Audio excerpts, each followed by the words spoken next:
Let the wind blow, let the sand scour, let the magic of air and sand be free to roam the Alakir.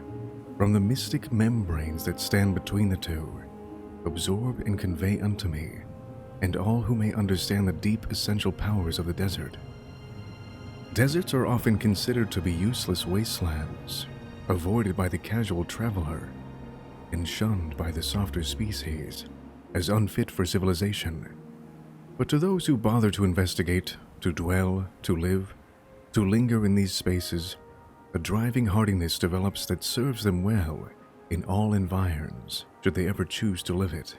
A thoughtfulness born of care, for who knows best how to best invest their resources than one who has had to walk half a morning and labor for an hour to extract a few drops of water from an unyielding plant. This same sort of requisite thrift applies to all other creatures who wring their living in such a land. The insight that may at first be missed, though, is that the magic of this land is similarly affected, foregoing the showy lights and sounds of the forest-dwelling mages in Somerset, the flamboyant gesticulations of the Bretons, or even the bellowing of the Nords.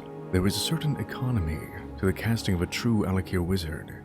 This is not meant as a slight against the other magical styles, only noting that such energies might be better focused into reflection and purpose. On sand.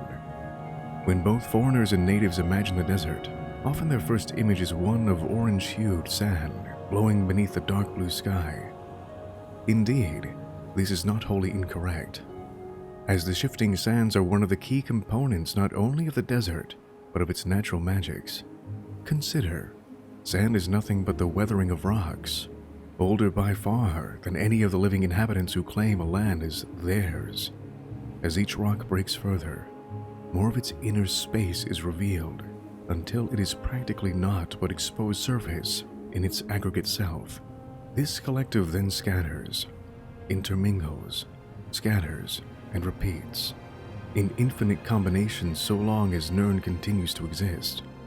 If we believe, as I do, that the rocks themselves contain remnants of Magnus's gift, then this exposure and combinatorial explosion results in a breadth and diversity of magic energy as is unknown elsewhere in Tamriel.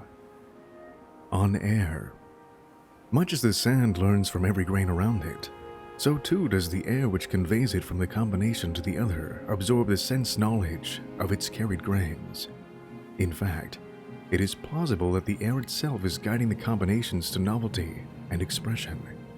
Indeed, consider that in Nordic tradition, Kine is the widow of Shor, an aspect of Lorcan. Then her ministrations via wind to his physical legacy within Mundus could be seen as a form of celestial mourning from which we mortals can benefit.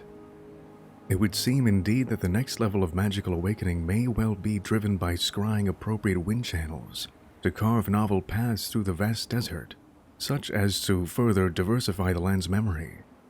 Reading the knowledge of the sands, though, is an immense task in itself, though more fit to an army of clerical workers than a wizard of any standing.